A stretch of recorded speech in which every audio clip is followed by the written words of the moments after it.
I got to tell you something. It is just such an exciting time to be alive, especially in America. And someone, if you're active in these stock markets, I'm talking about really buying stocks. When I went home Friday, I was so excited I stayed up till 1 o'clock at night, Friday night, right?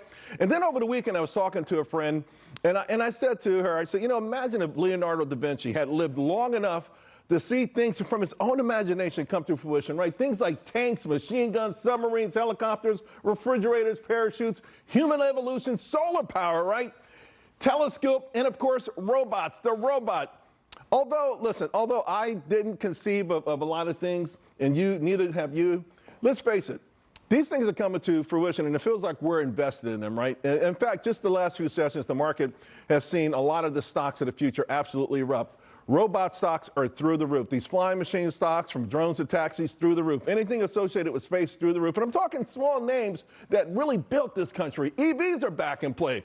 Batteries, power. Oh, you see these utility names?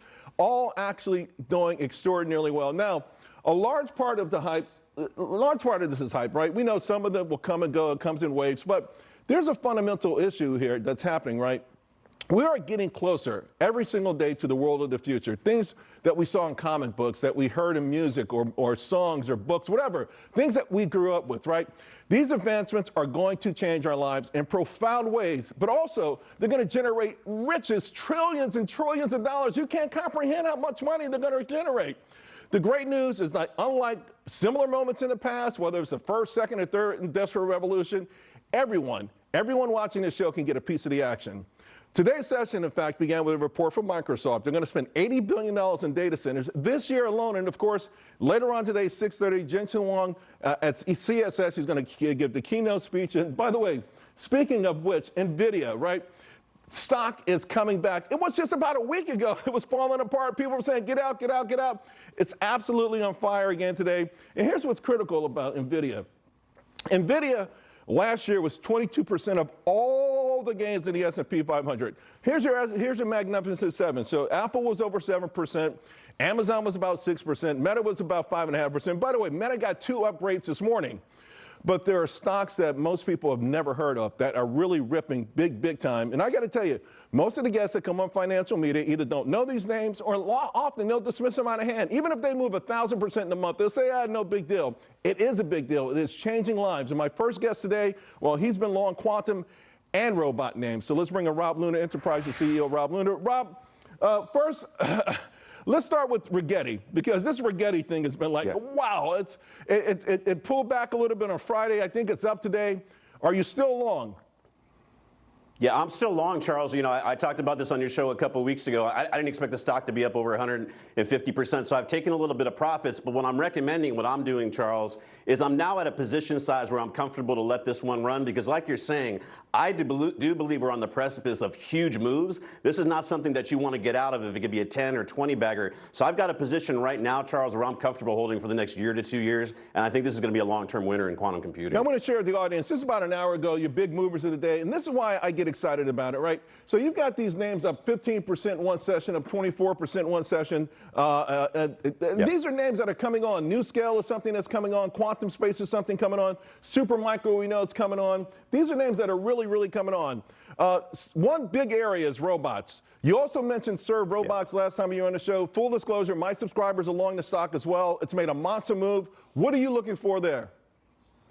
Yeah, I mean, look, Charles, they're just scratching the surface. I mean, they're only in Northern California right now. This was spun off of Uber, so they've got a built-in customer base there. Last mile delivery, 7-Eleven. You know, if you look at the stock, it's under $1 billion market cap, Charles. So you're getting in very early on this company. Of course, there's going to be volatility, but this is the future. It's hard to find good people. That robots, you don't got to pay insurance. You don't have to worry about them quitting on you. This is the future, Charles, and I think this is a well-positioned leader. They also have software that they're selling to other people, which is allow for them to scale even more. I will tell you that I read about 10 years ago an article that at one point they do want to unionize robots, but we'll save that for a different day. All right, late last week, right, we saw the nuclear stocks come on strong. First it was the utility names, and then it was these more finite names, these more intriguing plays. You've got a list of names, NNE, SMR, and OKLO.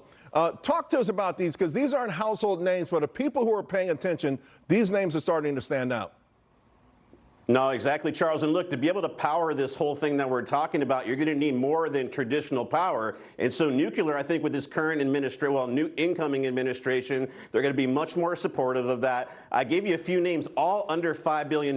These are names that, again, are very small. You got to be careful with them. You got to probably look to scale into them. And again, you look at them up double digits. Full disclosure, I bought all 4 of them this morning. Actually, those 3 that are up there this morning, I'm already up double digits. Now, I'm not expecting that to continue to happen, but I'm just trying to tell you about the volatility. But these are 3 names, Charles, that are leaders. Nano Nuclear, which you're putting up on your screen there, this is one that's building portable nuclear energy, which is they're going to be the leader there. I think this one has a really, really long way to go. The other 2 are a little bit in a similar space. If you look at Octa, that one's a little bit smaller right now. But these are 3 names, Charles. If you believe in nuclear like I do, I think you should do some more research on these ones. Yeah, because I think what we saw with these last year, the regulatory process may actually make it easier for some of these large companies to go out and develop their own small nuclear platforms rather than go through the blue tape of bureaucracy. We'll see. Hey, Rob, good stuff, my man. Congratulations. Appreciate it. Oh, by the way, did you want to give a quick shout out? Yeah, I want to give a shout out, man. Well, why we do all this is for our family, right, Charles? My daughter's 17th birthday today. I can't believe she's 17. Happy birthday to my daughter, Bella. Thanks for that, Charles. Happy birthday, Bella. All right, see you soon, Rob.